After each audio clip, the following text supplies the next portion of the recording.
สบายดีทุกคนยามมื้อเช้าพี่น้องกับบรรยากาศหมอกลงหลายๆนั่นเองเนาะทุกคนสบายดีเด้อวัดสุขคนตอนเช้าเนาะพี่น้องตอนนี้ก็แดดเริ่มออกเริ่มยั้งแล้วล่ะวัดสุขคนเนาะแล้วก็มาดูใครบางคนเมื่อวานไม่ได้รถสวน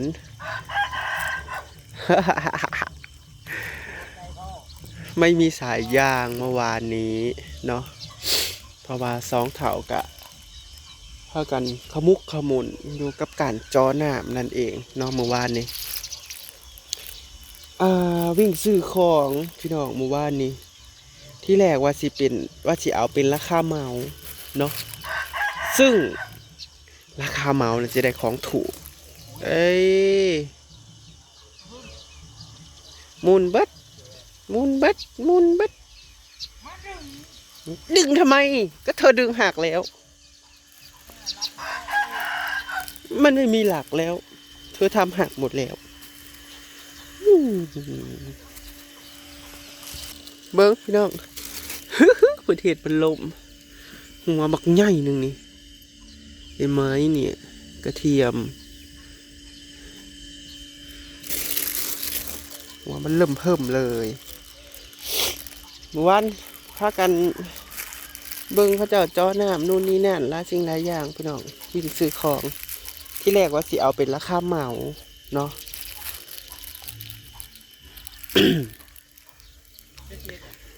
ฮะพักเขาจะสั่ง20 บาทห่านไมโอสั่ง20 บาทแล้วเอาผักสลัดกับพักสลัดไม่กูนะบ่ฮะไม่กูนะบุได้ก็ได้เถอะแล้วบัดจะวางเอามาส่งให้เด้อชาวบ้านผักเจ้าบักเซ่ที่แรกเนาะพี่น้องสิเล่าให้ฟังว่าสิเอาเป็นในราคาที่เขาเจ้าเหมาเบิดแต่พอเขาเห็นสิ่งของที่เขาเจ้าเอามาแล้วเขาเปลี่ยนใจทันที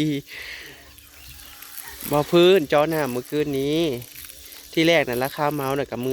12,000เนาะแต่คือความหมายว่า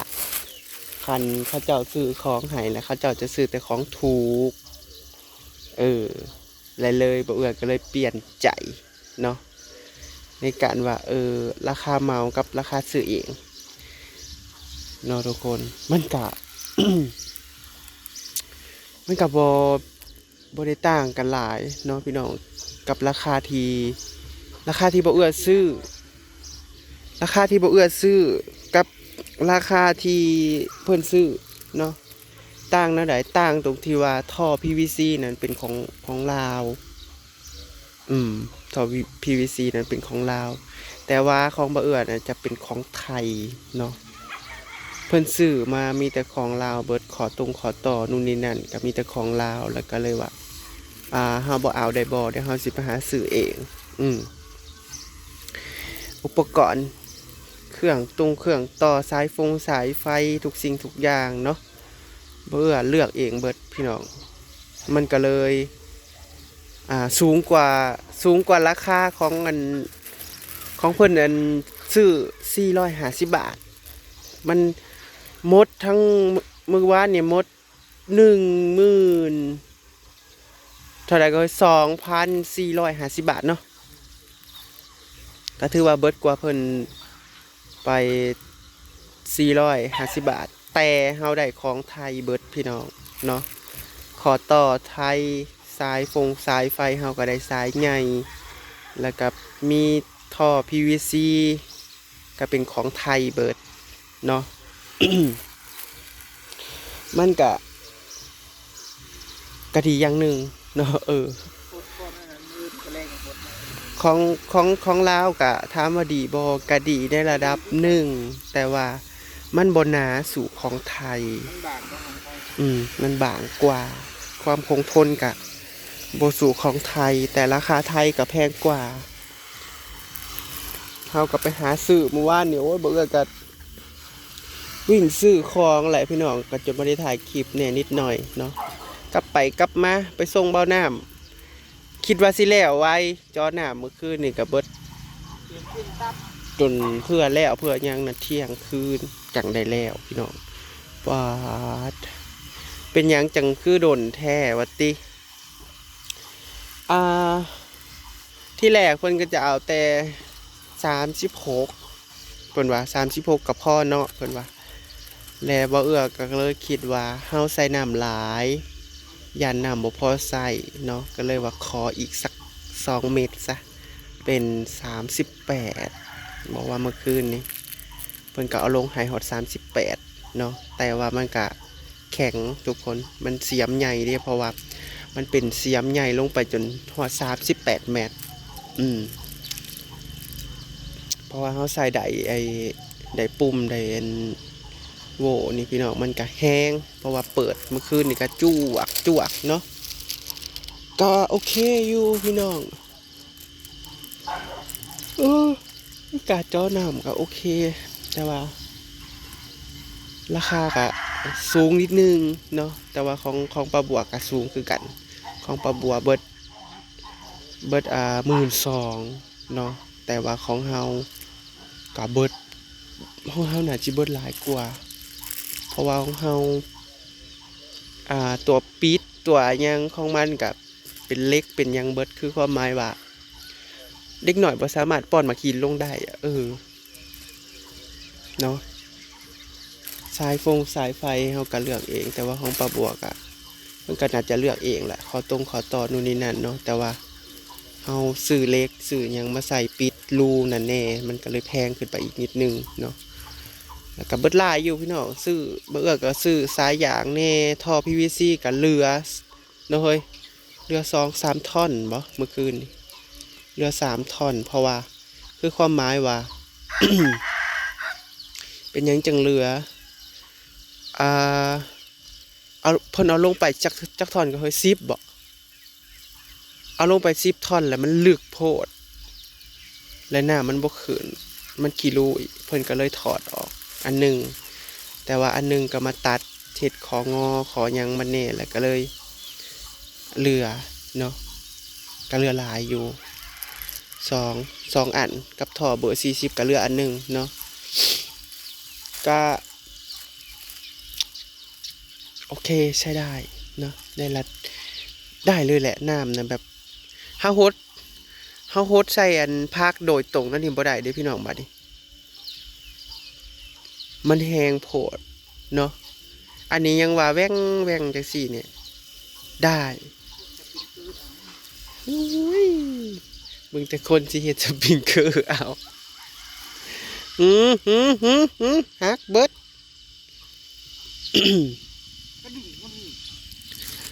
ถ้ารดน้ำแบบนี้โดยตรงไม่ได้จ้ะทุกคนมันแรงเกินไปกับเปิด2 ทางโอ้ย2 ทางก็เฮ้ยน้ำเจ้าน่ะมันสักจุกจวกท่อเบอร์35เมื่อคืนเนี่ยเต็มท่อสัดจุกจวกเจ้าไปฉีดเส้นในพักจะสิบกระดอนออกคุณบ่ดึงมาคูณนี่เก้านั่นแหละโคโคตรแง่สุดแล้วป้าหัวใหญ่ค่ะอะไรพี่น้องอะไรวะเนี่ยมันหนาวนะมึงนี่มันตุ่มพระห่มตู้ดูติลี่อยู่พอดีบุญบรรณาพวกนี่ได้บ่ได้ ทุนแล้วมั้งมีการวันได้มาสลัดแก้วสั่งจองเข้ามาได้เดือนละ50 บาทตัวนี้มันแพงเยอะ50 บาทบ่เฮ้ยไม่สิบ่แพงผลบ่ขาย40 สำคัญเอา40ทำกันบ่เนาะสลัดแก้วกับ40ซ้ำกันแล้วพี่น้องมันจะท้ายง่ายโล40เดือจองมาได้เด้อแต่ว่าบุญบ้านหน้าหัวค่ำนี่น่าจะได้หย่อนอยู่เฮ้ยขอยันเขาหย่อนแต่บุญไม่ได้ว่าคำพี่เพราะว่าเฮากับจีตัดเพราะว่าเจ๊แหล่สาวลอยแล้วกับเพื่อนนู่นนี่นั่นเขาจะก็สร้างหลายคนอยู่พี่น้อง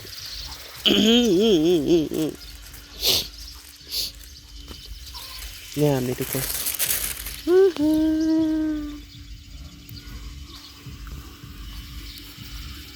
ม่ปักเตียนแบบคิดหวังเลย บ่อออกกระป๋องหนึ่งกับบ่อออก หมดจ้ะ นี่เป็นเอาโทรศัพท์คนมาถ่าย อ้าว โทรศัพท์เธอก็ใช้ให้เป็นประโยชน์สิเฮ้ยโทรศัพท์เจ้าสิถึกน้ำ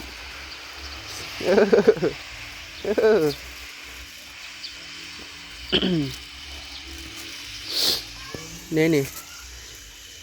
พร้อมขายอีกแล้ว เก็บพักไปขายเดี๋ยวมึงเด้อ ทำไมอ่ะ FC ว่าอยากเห็นรถอันสวนตอนเสาร์โหดเลยเด้อพี่น้องเพราะเมื่อคืนนี้สองเถาบ่ได้พากันอยู่บ่น้ำไปบ้านอำมาลาบ่เอื้อก็อยู่ เบิ่งเขาเจ้าจอสร้างเนาะหากับพุงกับข้าวให้เขาเจ้ากิน เบิ่งนู่นนี่นั่นอันใดบ่ได้อันใดบ่พอกะวิ่งซื้อเครื่องซื้อของเลยนะพี่น้อง สรุปเจ้าหน้ามือว่านนี่ก็เมด12,450 บาทเนาะมันมีค่าใดค่าค่าสายไส้ค่าอุปกรณ์ขอต่อของงอโอ้ยเบิดหลายพี่น้องท่ออันกันเจือนแบบเอาเป็นของไทยเบิดนะ แต่ก็ดีได้พี่น้องบันไดของไทยมันหนา มันน่าจะแข็งแรงกว่าของลาวอันนี้จะช่วยไว้ให้ซีบอดนี่นะซีจะเอาเมื่อไหร่ล่ะมันยอมมาเยี่ยมอยู่มันสิพอบ่ก็สิว่านพักสลัดก็ดีพวกนี้จะว่านได้น้อยเดียว ก็ว่านตื้มเฮ้ย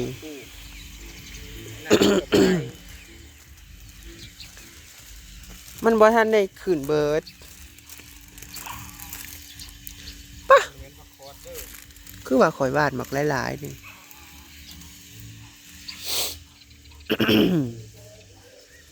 เมื่อวานเนี่ยเจแหล่นะโทรมาข่อยว่า อันตัวมีกระหล่ำอยู่เฮ้ยกับอัน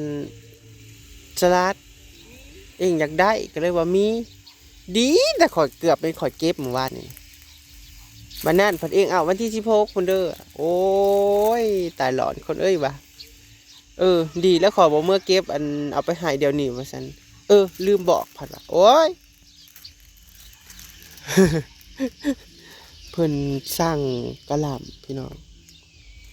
พวกกระหล่ำพวกอันนี้เนาะกระหล่ำแล้วก็สลัดพี่น้องมึงในหัวขายเถอะเนาะเฮ้ยเนาะน้ำเท่านี้ขายเถอะเนาะเงินไม่มีแล้ว จริงๆมันก็ต้องหัวใหญ่อบอู้อับเนาะทุกคนหัวย่อยๆแต่ว่าอันนี้คือปลอไปแล้วเนี่ยมันยังหัวแบบพี่น้องมาเนี่ยที่จริงมันก็แหนนอยู่แต่ว่ามันต้องใหญ่ได้อีกกว่านี้เนาะแต่ก็จะชิ้นใหญ่ได้สำไรแล้วพี่น้องแต่ว่าช่องเถากะขายเถอะเงินหมดแล้ว เนี่ยมันห่อหัวสำนีคายแล้วเนาะพี่น้องอย่ารีรอมันเดี๋ยวมันจะไม่ได้ราคาเด้เนี่ยนี่อันนี้งามเหมือนในรูปเลยเนี่ย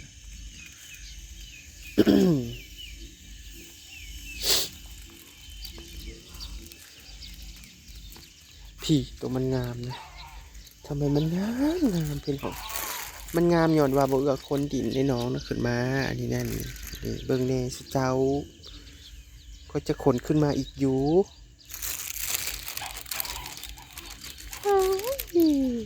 ได้ใจอะไรพี่น้องอันนี้นะคือแบบใบใหญ่ซ้ำใบตองกุ้งแต่บ่ฮู้ว่าเพิ่นสิเป็นดอกซ้ำใด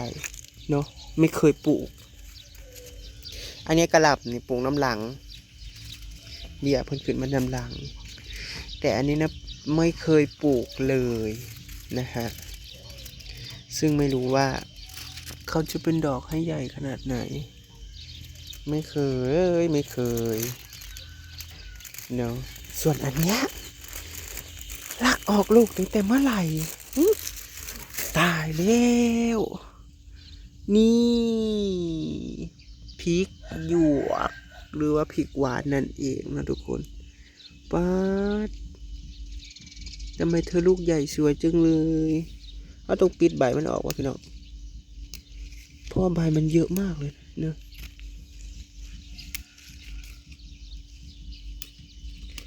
ใบมันหลายดังเสียเราต้องตัดออกไหมไม่เคยปลูกเหมือนกันนะเนี่ยอันนี้ก็ FC ส่งมาให้คือกันเป็นพริกเมืองนอกมั้งหรือว่ายังไงไม่รู้เมืองไทยก็มีเนาะทุกคนเมืองไทยก็ปลูกกันพริกอันเนี้ยอันนี้ลูกเล็กของเขายังไม่โตนะเนี่ยนี่ตัวนี้ก็ติดแล้วโอ้นี่นี่ตะมุตะมิตัวนั้นก็ติดแล้วตัวนี้ก็ติดแล้วต้องเด็ดใบมันออกแหละไม่รู้แหละเด็ดก่อนมันจะไล่ลงอันนี้เนี่ยติดแล้วติดลูกแล้วทุกคนต้นไหนเนี่ยใหญ่ๆนี่ติดหมดเลยนี่เนี่ยต้นนี้ติดหมดแล้วอันนี้ก็ยังต้นนี้ก็ยัง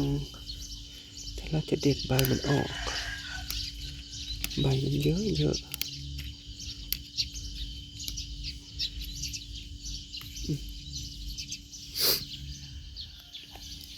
ไปนี่จะไปหาเก็บสลัดไปหาพระเจ้ากันนะพี่น้องพระเจ้าสั่งมือนี้ก็สิขึ้นไปในเมืองขึ้นไปทำฟันก่อนพี่น้องบ่ได้เฮ็ดฟันมา3 เดือนนี้แล้วน้อยว่าเบรกเฮ็ดเงินเฮ็ดซานยันเงินบ่พอมันก็เลยเบรกดูไรกะโอ้ยเจ็บแขวเนาะเฮ็ดได้มันได้ลงเรือแล้วมันก็ต้องได้ทำผักเมืองนอกนะไปพี่น้องคลิปนี้ก็สิอำลาพระจากเนาะตอนเช้าโลดสวนไว้สำนีก่อนละกันเนาะพี่น้องเนาะ2 เท่ากะแล่นใต้แล่นเหนือนะเมื่อวานกับมื้อนี้ก็ยังวิ่งอยู่เหมือนเดิม เนาะยังไงก็เป็นกำลังใจ2 เท่าเด้อพี่น้องที่ขอบคุณ FC ทุกคนที่เบิ่งและก็ซัพพอร์ตเนาะก็ให้เพิ่นสุขภาพแข็งแรงร่ำรวยการงานก็ให้เพิ่นบ่เจ็บบ่จนเนาะ